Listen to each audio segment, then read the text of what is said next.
Education in schools in Northern Ireland is set to change with the introduction of new regulations which will see pupils aged 11 to 16 told that they are legally entitled to an abortion. Precious Life is the largest pro-life group in Northern Ireland, and since its formation this organisation has worked to keep abortion out of Northern Ireland. Bernadette Smyth works with Precious Life, and she took time to speak to me about the work of this organisation and the changes in Northern Ireland's school curriculums. Bernadette, thanks for taking time to chat to me today. Yeah, thanks for the invitation, Arthur. I very much appreciate the opportunity to speak about this very important issue regarding our children and the unborn children that are yet to be born. First of all, Bernadette, just give us an overview of Precious Life, who you are and what your vision is as an organisation.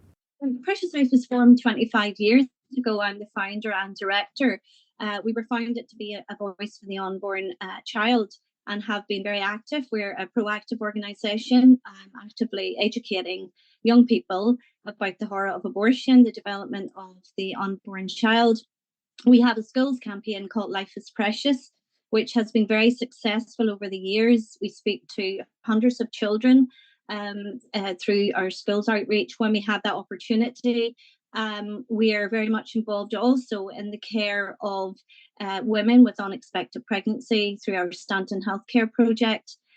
So really, we're involved in every aspect of the battle. We're lobbyists. We are involved in petitions. We also are involved in challenging any push to legalise abortion, which, as you know, in 2019 was forced on us by the government. We've had court challenges over the years as well regarding the change in our law.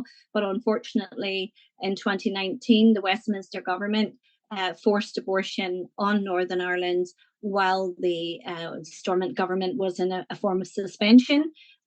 Since then, we've had abortion.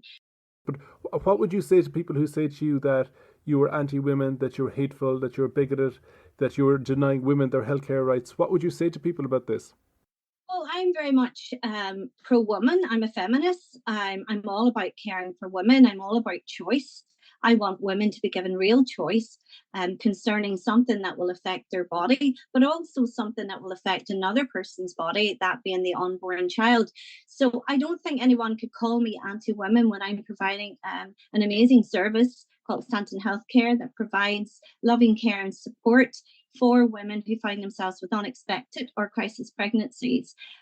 So I think most people who know me in the media, in the public square, know that I put my money where my mouth is in terms of walking the walk with that woman if she finds herself with no support. And bearing in mind, a lot of women, and evidence has shown that, feel coerced. They feel under pressure to have abortion. That's why we have so many organisations that are available now to help women who regret their abortion. I've also supported women who have had abortions and regretted it.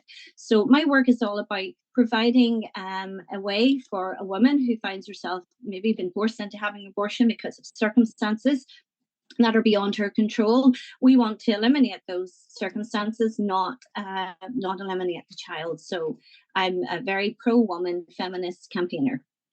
Okay, we were told when abortion was legalised here some years ago that it would be public organisations, would be public state-funded institutions that would be doing the abortions, that it would not be turned into a for-profit industry whereby private organisations could actually profit and make money from abortion services. Abortion, of course, isn't that long in Northern Ireland. Speak to us about who is actually providing these. Is it private companies making profit, or is it public organisations, publicly funded hospitals? Present here in Northern Ireland, there is there's change happening. We're finding that BPAS, the British Pregnancy Advisory Service, are very much involved in the abortion industry here in Northern Ireland. And I call it an industry because you have to bear in mind that someone makes a profit from killing unborn children. Abortion is not free. As a taxpayer, my taxes are being used to destroy innocent lives. I regret that. I would campaign, if possible, against my taxes being used, as would the vast majority of pro-lifers, but we don't have any say in the matter. So someone makes money from killing unborn children. So BPAS is a multi-million industry in the UK. They are behind the abortion industry. The government pay BPAS to perform abortions. So they're involved now here in Northern Ireland through many of the the so-called services that are available. So if a woman, for example, was in a crisis pregnancy, she would go to one of their centres. Yes, also we've found out that there's hospitals involved in providing the abortion pill to women, but it's government funded, so you could say there is money being made at the destruction of unborn babies, but also the destruction of their women. And someone foots the bill, and it happens to be our taxes that are paying for this so-called service here in Northern Ireland. You mentioned earlier on about women who regret having an abortion. We hear little or nothing about this in our media. One could say very much our media portrays a picture of women very much through our media. We get the idea that women are happy and never regret abortions. But how is it you claim that some women regret abortions? Tell us about this. Over the 25 years of my experience, I've met many women through our street outreach who will share their stories of regret. I've also, through the Stanton Healthcare Project, have women calling our helpline, asking for help. There is many healing ministries that have been forced to form because of the demand for women in Ireland, north and south, because they're crying out for help. They that lie that was told that this abortion is going to make everything okay turns around at some stage in a woman's life. And I would go as far as to say every woman who has an abortion is a walking time bomb, because something will trigger at some stage in her life the reality that she has no child, birthdays, anniversaries, subsequent pregnancies, also even friends who have children around the same time as their child should have been born is a trigger.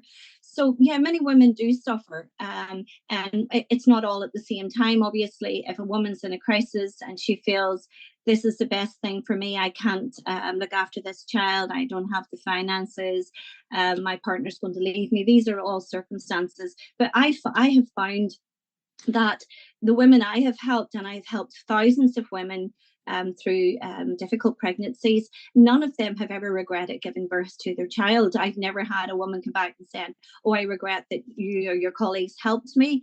But then we do have women who have come to us and have decided against accepting the support and having an abortion, to later come back and say, I wished I had have taken your help or taken your advice. But sadly, once an abortion is done, it's done. We can't turn the clock back. So, prevention is better than cure. And that's why I am so passionate about saving unborn babies and helping those women, because you can see that regret. I mean, there's organisations like Surrendering the Secret, like Rachel's Vineyard, which is an All Ireland healing ministry. And many of those women will come and share their testimony that if only they had met people like me, for example, or my colleagues in Stanton Healthcare or Precious Life over the years, they would have made a different choice. But many women just feel abortion when they go to the abortion provider. They're told that their baby is a blob of cells, that it's a developing blob, and it's of no consequences, and that they won't feel regret, only to find out at a later date that they do. So it is something that, as a woman who cares for women, I believe women deserve better. I believe they deserve to be informed and offered support. And our work in the Stanton Project is to make Stanton the first point of contact for abortion vulnerable women, so then we don't have to clean up the dirty work of the abortion industry when that woman comes back at some stage in her life. And I've met women in their 70s who have shared their testimonies of how abortion affected them, and they buried it over the years, only to, in their later years of life, realize, I'm missing someone in my family and I regretted that abortion. So there are many women who speak out. In America, for example, you've got the Silent No More campaign. Women testify on the streets, to testify in the government of how abortion harmed them and their families. Education in Northern Ireland is changing. New legislation is being brought forth by Westminster, not from Northern Ireland Assembly, but from Westminster, in terms of education and abortion in Northern Ireland schools. Tell us about this. Well, this all came about when in 2019 there was a push to change the law in Westminster. That came from a Labour backbencher who decided that she had been lobbied by a number of politicians in Sinn Féin who decided that they could use the formation bill that was being discussed in Westminster, and it was regarding funding and budgets. And they decided they could use this vehicle as a way to bring about abortion. So Stella Creasy, along with some of the other pro-abortion MPs from Westminster, put forward an amendment to a very mundane bill that was just to talk about budgets. And in that bill, there was recommendations that they pushed forward from CEDAW. Now, CEDAW is a committee. It's only a committee. It doesn't have any teeth. It doesn't have any real power. And the committee itself is on the elimination of discrimination against women. And it's a government, it's Quango, I would call it. It's only a monitoring body, and it's directed by the government, or it's directed by committees within the UN to look at laws throughout the world. They've tried to force abortion in Poland with no success. They tried to force it on Ireland over the years before the Irish referendum on abortion. And they use this as a way to force abortion in Northern Ireland. Now, CEDAW can only make recommendations. So they've made recommendations that our legislation on abortion was in breach of a woman's right, so-called right to have an abortion. In that legislation, there was a statement on sex education that came in through the Section 9 of the Northern Ireland Formation Bill. That's happening now. So not only have we had the Westminster government force in abortion, now they want to force our children. I have 4 children and I have 7 grandchildren. My 4 children are growing up. I've always had concerns about sex education, and this is what we're discussing now. What happened last week? The Secretary of State for Northern Ireland has now come in using the heavy-handed approach, as he's done before, regarding pushing for abortion, so-called services to be made more freely available in Northern Ireland. Now he's forcing faith schools to introduce explicit sex education. And what I mean by that, well, as a parent who is greatly concerned about her children and now grandchildren, I myself withheld my children from all sex education classes because I was concerned about the content. I was concerned about the assault that would have on the innocent mind of my children. I looked at the sex education, I studied it myself, I looked at the results of that sex education, and I compared it to what actually has been happening in the rest of the UK over the last, I can say 25 years, because that's how long I've been involved in this ministry. If you compare what's happening in UK, in England, Scotland and Wales, full-blown sex education, full-blown abortion, we're not seeing the reduction of abortion. We're seeing the increase of abortion. And that's with all available contraceptives. That's available with abortion on demand.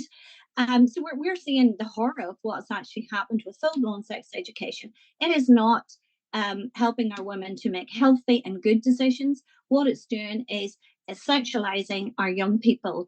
And I, as I said, have withheld my 4 children over the last number of years from those classes. I believe what the Westminster government are doing is they are forcing on Northern Ireland state rule. You could call this, they're talking about policing, the sex education in our schools. So what they're saying to the church is, move out of the way. We know better than you. We're going to tell you what to do. And this is really concerning because we had the Bishop of Derry here in Northern Ireland. We had the Presbyterian Church speak out, and thankfully that they have done that. But they need to do more than that. They need to challenge this through the courts. They need to ensure that our young people are protected. And when they talk about sex education, you're not talking about the introduction of abstinent programs, the benefit of chastity, the benefits of the protection of life, what abortion does to the unborn child, what it will do to them in the future. What the Westminster government want to do is force our children, force our teachers to introduce information on where a woman can get an abortion, so as that the abortion becomes the quick fix in a situation, and fully blown sex education on our young people, which we know is damaging. And I certainly feel that as a parent and as a grandmother now, that I have a part to play in this. Tomorrow night in Lisburn in Northern Ireland, there is a very important meeting discussing the sex education that is already in our schools and how it could become worse. So I think there'll be a movement rise from this in some way to protect the future generations from this explicit and very damaging sex education that will be forced on our children. And bearing in mind, you have to take into consideration that parents are the first educators of their children, and thereafter that, who they give permission to instruct their children. But unfortunately, a lot of parents don't know what's happening. I know when I challenged the schools, it was 2 particular secondary schools, they had no idea. But I'm a member of the Catholic Church. So, I mean, my church teaches us that sex education at a younger age is very damaging for children. Not all children are at the same level. And I know my children would not have been able to absorb that. In fact, when one of my children brought me home from school a brown envelope that she had been given at a sex education lesson, her wee face was bright red. And when I opened it, I was so concerned of what I had read. So I withheld her from each class and spoke to her myself about sex education in a way that she could handle without assaulting her spirituality or her innocence. Okay, you speak about this education, bringing it back to, of course, the issue of abortion in schools, education children and abortion in schools. But I imagine I can take it. Could I take it that the Department of Education in Northern Ireland will ensure there's a fair and equal balance to the education given in terms of things such as abortion? I mean, I remember interviewing a gynecologist. He at one stage had been performing abortions as a regular part of his job until at one point he came and decided, I don't want to do this anymore. And he described in quite graphic detail what actually happens, the different types of abortions, what can actually happen to the baby in the womb when the baby is ripped apart piece by piece. So I'm guessing, can I take it? Well, I'm not guessing, but can I take it that the Northern Ireland Education Board will provide fair and reasonable education to children and educate them and show them and tell them what will happen during abortion? Can I take it that the Department of Education will actually teach children about the details, and they will actually teach the children that they have a choice? They don't have to have an abortion. They can look after their baby, and also if they do have an abortion, that this is what will happen to the baby in the womb when it happens. Can I take it that the Department of Education will give a fair and reasonable education? Well, I would doubt very much if that would be the case. As I said, I have a schools program called Life is Precious, and thankfully I have been able to go into schools. Now I have to consider the age group of the children I'm speaking to, but also in terms of graphic detail, that would be opposed by the Board of Governors and in some cases the teachers present. About maybe 10 or 15 years ago, I can recall a teacher in the Ballyclare area here in County Antrim, where he showed the students the silent scream. And for those listening, Google the silent scream. It just gives you, it's a doctor, Dr. Bernadette Smyth, who gives a description of how what happens to the baby in the womb. He himself transformed and converted from abortionist to a pro-life advocate. And he shows in that footage how the baby recoils back into the womb once the suction apparatus is placed in the womb. And it shows the fear that baby has and what abortion does when the suction starts and the baby is removed piecemeal. So that teacher was suspended because a parent made a complaint. So I myself spoke in a school one time, and because a particular political organisation was opposed to precious lives campaigning, they spoke to the Board of Governors, and I was no longer given that opportunity to speak in that school. So you're talking about parents, you're talking about those with the political interests, and you're talking about even some teachers who might not necessarily be pro-life. So I would doubt very much. I would say we have a fight in our hands to get our Life is Precious campaign into the schools. I would say that there's a real challenge ahead. We know that a number of years ago in the UK, there was a challenge to sex education in particular, taken by a mother who challenged the government on the availability of sex education. So over that year, she won her court case. And what happened then? Sex education was withdrawn over that year, and the teenage pregnancy rate reduced because the teachers were able to give legally good information. But then there was an appeal happened, and after that appeal, she lost the campaign, and full-blown sex education was introduced, and teenage pregnancies increased. So what I'm saying in that degree is, if we don't balance it, if we don't give the other side, if we don't say you don't have to have an abortion, if you're in a crisis pregnancy, or if you find yourself pregnant, contact, say, Precious Eye for Stanton Healthcare. I would say that doubtfully that won't be the case. I think it's full-blown sex education. I think it's full-blown information on abortion. So I really think it needs to be challenged. I can't see that happening at Stormont because we don't have government. And it doesn't look likely that we're going to have a government in the foreseeable future. So we're down to civil servants in the Department of Education, the Department of Health, to dictate what happens. So we don't have political representation, but we do have parents who still have a say. But again, we have to get to those parents. So no, I wouldn't be confident that young people will be given a balanced overview on the dangers of abortion, what it will do to their baby.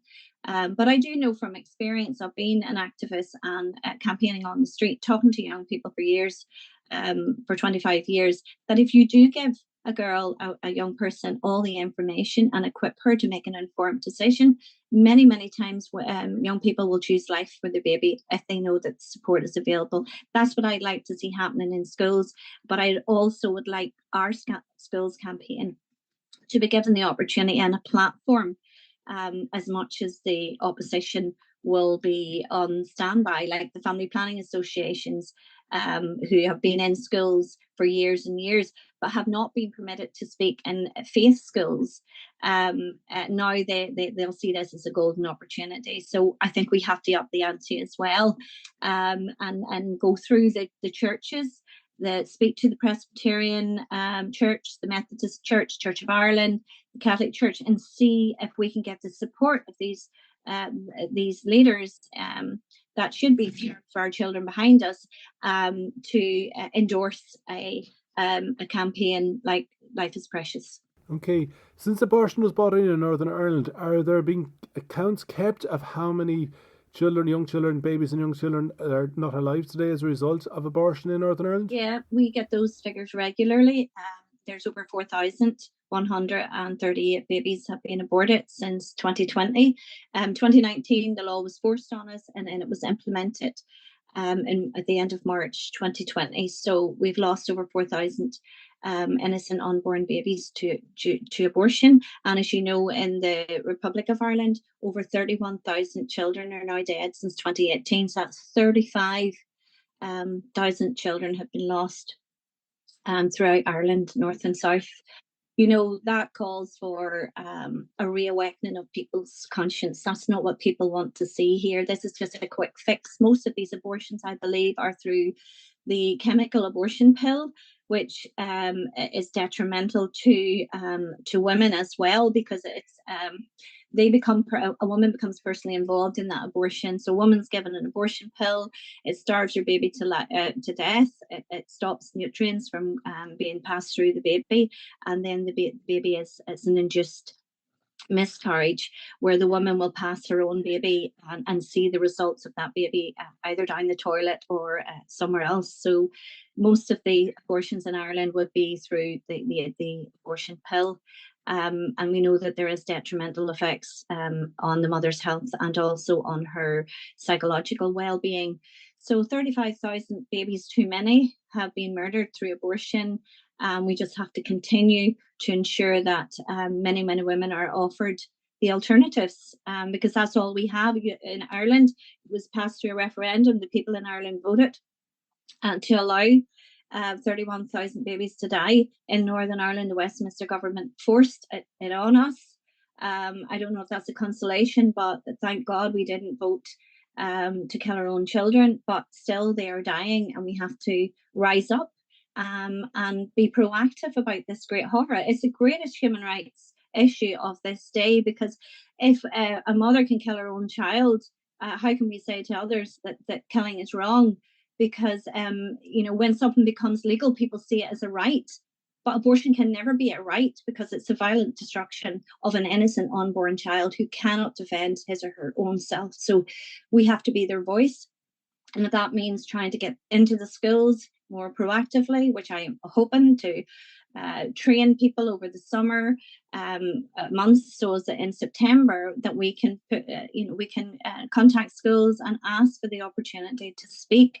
So we need to be one step ahead for the next generation, because I would say we need to protect tomorrow's children today.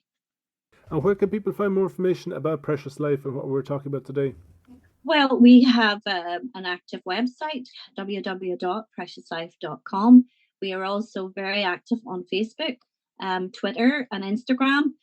They can contact us at info@preciouslife.com if they want to become more involved in this important work, or if any teachers or anyone that are listening are interested in our Life is Precious campaign. We've got amazing material. We've got a great booklet called Abortion Get the Facts. And we also have a reality booklet on the effects of contraception and all about the importance of chastity and education.